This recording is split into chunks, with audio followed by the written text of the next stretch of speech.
AITA for telling my wife our kids saw her cheat while she was on her trip? There are moments when you feel that something is wrong, even without any proof. I ignored that feeling until the day I decided to act on impulse. In a few seconds, everything I believed about my marriage began to crumble. There were no screams or scandals. Just silence. A silence too heavy to ever be repaired. 20 years. Was that how long we had been married? 20 years building something I believed was unshakable. We met when we were 23. Two young people who knew nothing about life, except that we wanted to face it together. She had a laugh that could fill a room, a way of looking at me as if I were the only person that mattered. I fell head over heels. We both did. The wedding came quickly, 6 months after we met. Everyone said we were moving too fast, that we were too young, that we didn't know what we were doing. But we didn't care. We were in love, and that seemed like enough. Then came the children. First, our son, now 17, tall and quiet like me. Then our daughter, 15, with a sharp tongue and fiercely protective of the people she loves. They were everything, and I worked myself to the bone to give them everything, too. I climbed the corporate ladder, pulling 60-hour weeks, missing soccer games and dance recitals because someone had to pay for the 4-bedroom house in the suburbs, the private school tuition, the family vacations to Disney and the beach. I wanted them to have what I didn't have growing up: stability, comfort, opportunity. And I wanted her to have the life she deserved. She never had to work a single day. She stayed home, raised the kids, and took care of the house.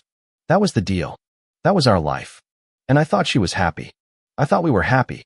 But somewhere along the way, things changed. It was subtle at first, so subtle I convinced myself it was all in my head. She stopped kissing me goodbye in the morning. Stopped asking about my day. She started spending more time on her phone, always with the screen angled away from me, always quick to lock it when I walked by. When I tried to hold her hand, she would pull away. When I suggested a date night, she would sigh and say she was tired. I told myself it was just a phase. Marriages get stale after 20 years, right? We weren't 23 anymore. We had responsibilities, stress, kids who needed us. Maybe she was just overwhelmed. Maybe I wasn't paying enough attention. Maybe I needed to try harder. So when she came to me on a Tuesday night and said she needed a break, I didn't hesitate. A trip with her friends, she called it, speaking softly as we sat on the couch. She and a few friends were going to a resort town a few hours away for the weekend. She said she was feeling drained, suffocated by the routine, that she needed to reconnect with herself. She needed space to breathe, to remember who she was outside of being a wife and a mother. I just need some time for me, she said, her voice soft and pleading. Just one weekend, please. I didn't even think twice. Of course, I told her. You should go. You deserve a break. I encouraged her. I wanted to be the supportive husband, the understanding partner who didn't make her feel guilty for needing time off. I even helped her pack on Thursday night. That Friday morning, she kissed the kids, gave me a quick hug, and walked out the door with her suitcase and a smile on her face. I stood in the driveway, watching her leave, telling myself this was good for her. Good for us. I had no idea. I was just watching my wife leave to spend the weekend with another man. That Friday night, I sat on the couch with the kids, scrolling through delivery menus, trying to fill the strange sense of emptiness that had settled over the house. She had only been gone for a few hours, but something felt wrong. Out of place. I kept glancing at my phone, waiting for a text that never came. The kids didn't seem to notice. My son was upstairs gaming with his friends. My daughter was curled up next to me, half watching a reality show, half scrolling on her own phone. I told myself I was being paranoid. She was fine. She was with her friends. She was recharging. But deep down, in a place I didn't want to admit, I knew something had shifted. I just didn't know how bad it was yet. Saturday dragged on. I woke up in an empty bed, made breakfast for the kids, and tried to keep busy with chores and errands, but my mind kept drifting back to her. Was she having fun? Was she thinking of us? Did she miss me? By mid-afternoon, the kids were getting restless. My daughter was sprawled on the couch complaining of boredom. My son had been in his room all day. The house felt too quiet, too still. I was scrolling through my phone for the 100th time when the idea hit me. Why not surprise her? It seemed perfect, even romantic. I would drive down to the resort with the kids, bring her flowers, maybe take her out to a nice dinner. Show her I cared, that I was thinking of her. Maybe it would remind her of the early days when I used to surprise her all the time. Hey, I called out to the kids. What do you guys think about taking a road trip to see Mom? My daughter's face lit up. Seriously? Like surprise her? She asked excitedly. Yeah. What do you think? I replied. Yes. She is going to freak out, she said, already jumping off the couch and running upstairs to tell her brother. Within 20 minutes, we were in the car. The kids were buzzing with excitement in the back seat. My son kept joking about how shocked she would be. My daughter was already planning what she would say when she saw her. I felt good, proud even. I was doing something thoughtful, unexpected. I was being the kind of husband who didn't take his wife for granted.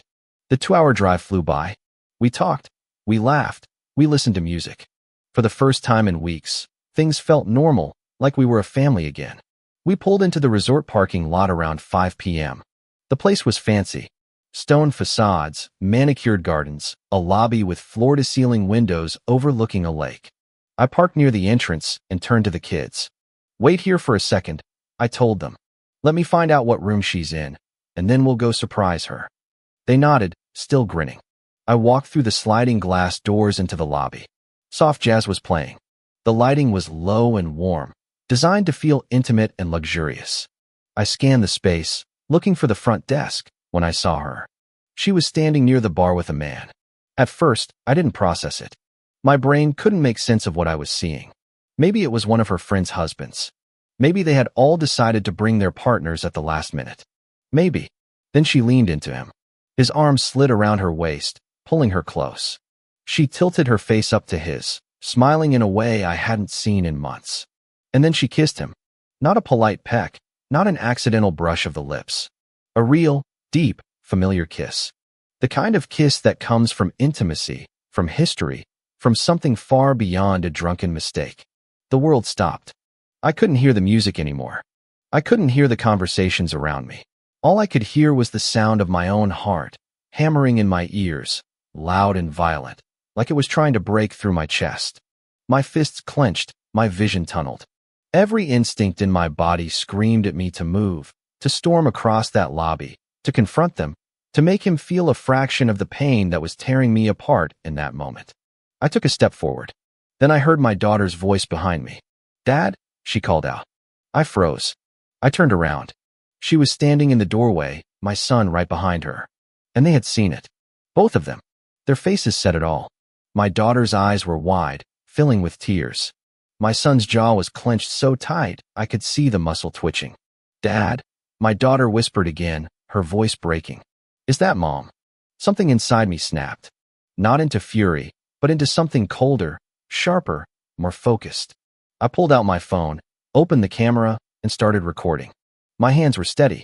I zoomed in just enough to capture her face, his face, the way their bodies fit together, the way she laughed at something he said. 30 seconds. That was all I needed. Then I turned to my children. We're leaving, I said calmly. My daughter grabbed my arm. Dad, wait. We should, she started to say. We're leaving. Now, I cut her off. I didn't look back.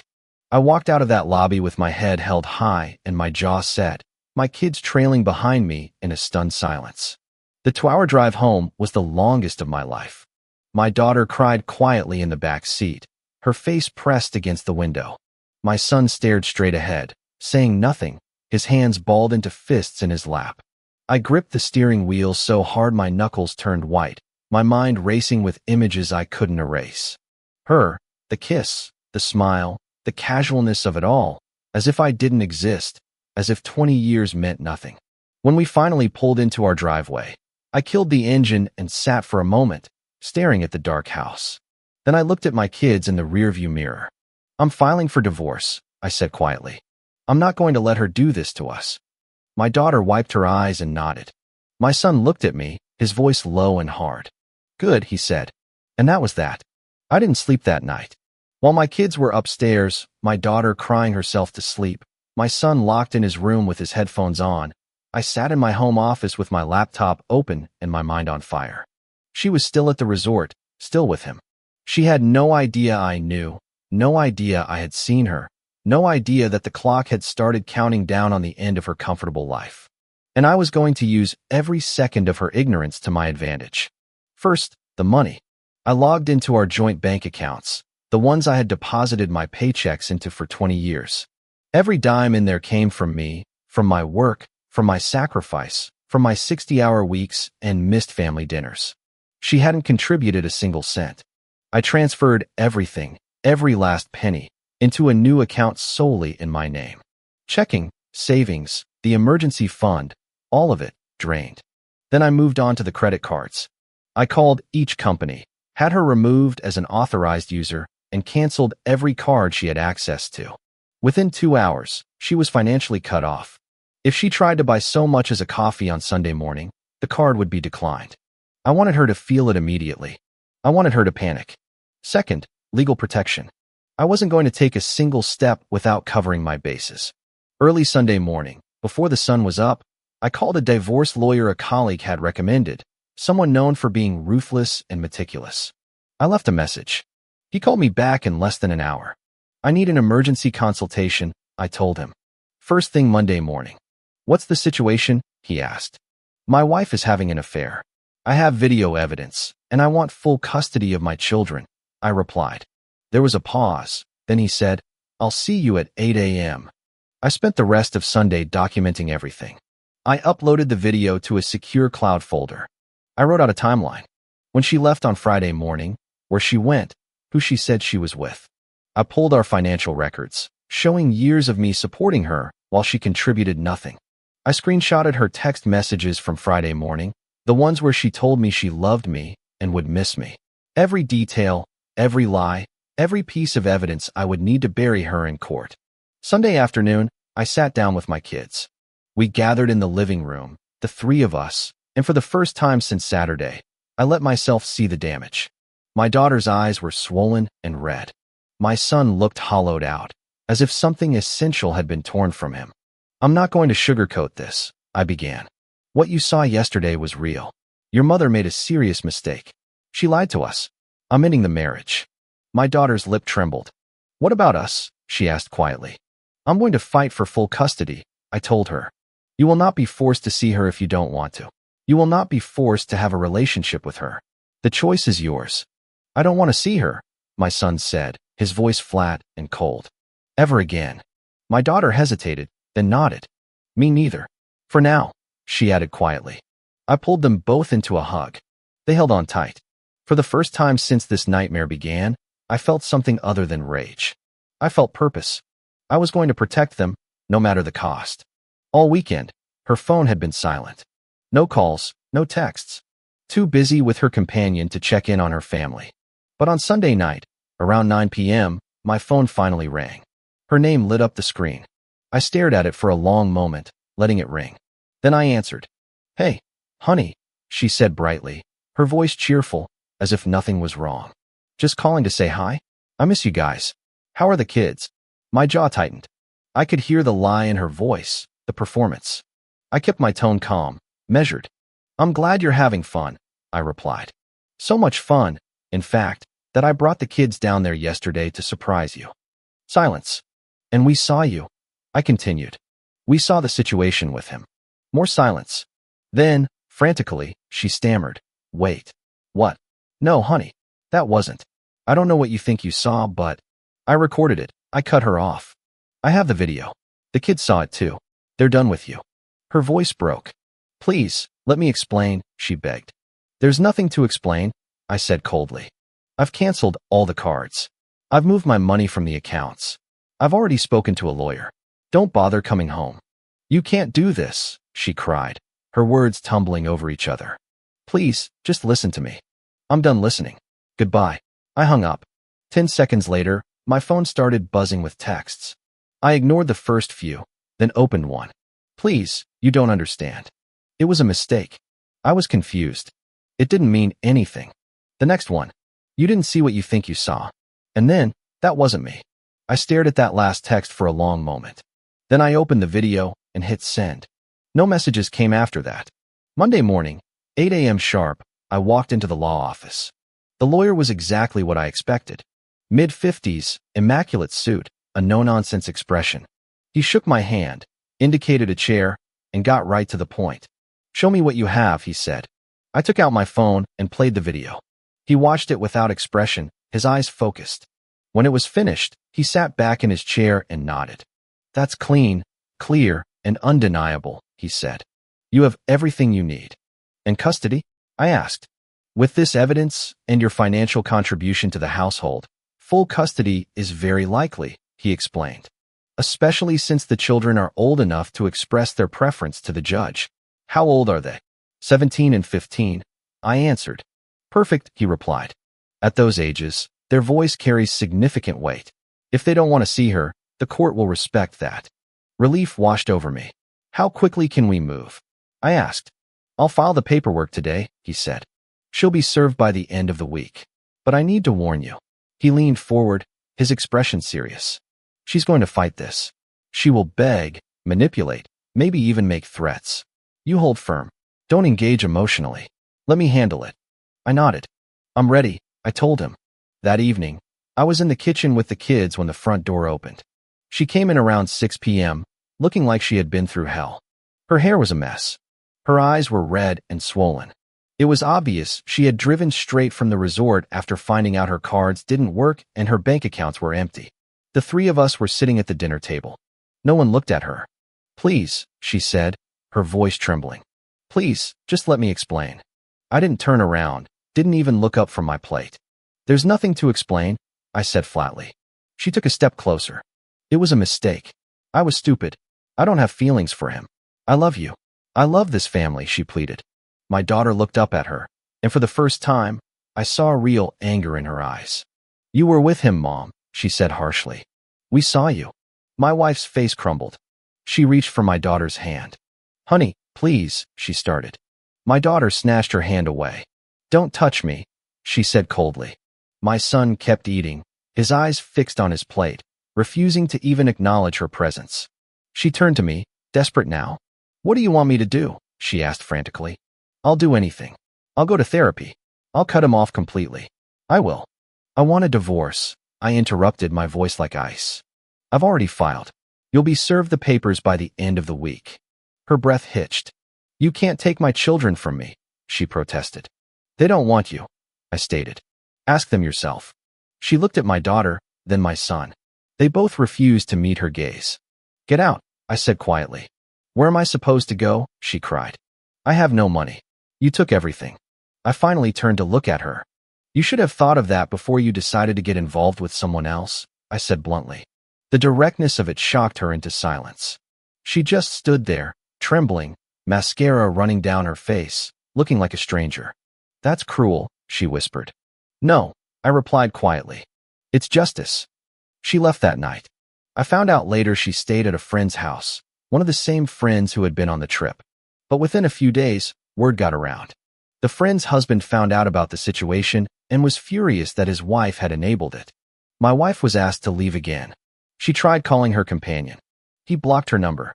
It seems he was in it for the thrill, not the consequences. She was on her own. The divorce was finalized 4 months later. I got full custody.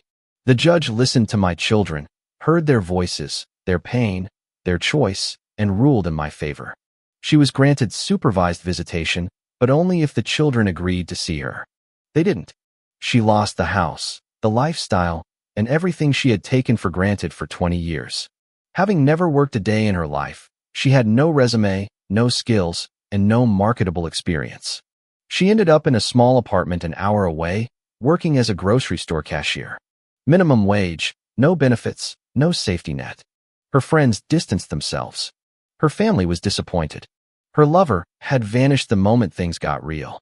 She became a cautionary tale, the woman who threw away a good marriage for a weekend fling. Meanwhile, I focused on my kids. We started family therapy. My daughter slowly began to heal, though some nights I could still hear her crying in her room. My son threw himself into basketball, channeling his anger into something productive. They didn't talk about their mother much. When they did, it was with a strange mix of anger and indifference. She had become a ghost in their lives. As for me, I didn't feel victorious. I felt empty. I had done what I had to do. I protected my children. I stood up for myself. I refused to be disrespected. But the marriage I thought I had, the life I thought I'd built, had been a lie.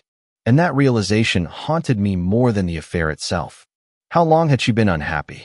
How long had she been planning this? Did she ever really love me? Or had I just been convenient, a provider, a safety net, someone to build a life with while she waited for something better? I would never know. And I stopped asking. 6 months after the divorce was finalized, she called me. I almost didn't answer, but something made me pick up. Her voice was small, broken. I just wanted to say I'm sorry, she said quietly. I didn't reply right away. Do you think, she hesitated. Do you think the kids will ever forgive me? She asked. I don't know, I answered honestly. She started crying. I ruined everything, she sobbed. Yes, I said simply. You did. She hung up. I sat there in my living room, staring at the phone, thinking about the 20 years we had spent together. The good times, the bad times, the moment it all fell apart. I didn't regret what I did, but I didn't feel good about it either. It just felt final. People ask me if I regret how I handled it, if I think I was too harsh, if I should have given her a second chance. The answer is no. This was not a single moment of weakness. She planned it. She lied. She packed her bags, kissed our children goodbye, and spent a weekend with another man. And when she was confronted, she didn't confess. She denied it, trying to make me doubt my own sanity. She only admitted the truth when I showed her the video. That isn't a mistake, it's a choice. So, no, I don't feel bad. I protected my kids. I protected myself. And I made sure she understood that actions have consequences. She lost everything because she gambled everything and lost. I'm not the villain in this story. I'm just the man who refused to be a fool. I don't know if I'll ever be able to trust someone again. Maybe I won't. Maybe this broke something in me that can't be fixed. But I know one thing. I will never allow someone to disrespect me that way again. And neither should you. If someone shows you who they really are, believe them. Don't make excuses. Don't rationalize. Don't convince yourself it will get better. Because it won't. Some bridges, once burned, can never be rebuilt. And some people don't deserve a second chance. I learned that the hard way, but I learned it. Comment. This was a heavy story to share, and I know it might bring up a lot of emotions for many of you. Sometimes, the most powerful act of love is respecting yourself enough to walk away from disrespect. Setting boundaries is not about punishing others. It is about protecting your own peace. We are all responsible for the choices we make and the lives we build. True kindness often starts with being kind to yourself first, even when it is the hardest thing to do. Healing does not always look gentle. Sometimes, it looks like making tough decisions for your future. You always have the right to choose peace over chaos. I hope this reminds you of your own strength and your capacity to rebuild. Take care of your heart, and never forget your worth. If you liked it, don't forget to leave a comment and support the channel by subscribing. See you in the upcoming stories.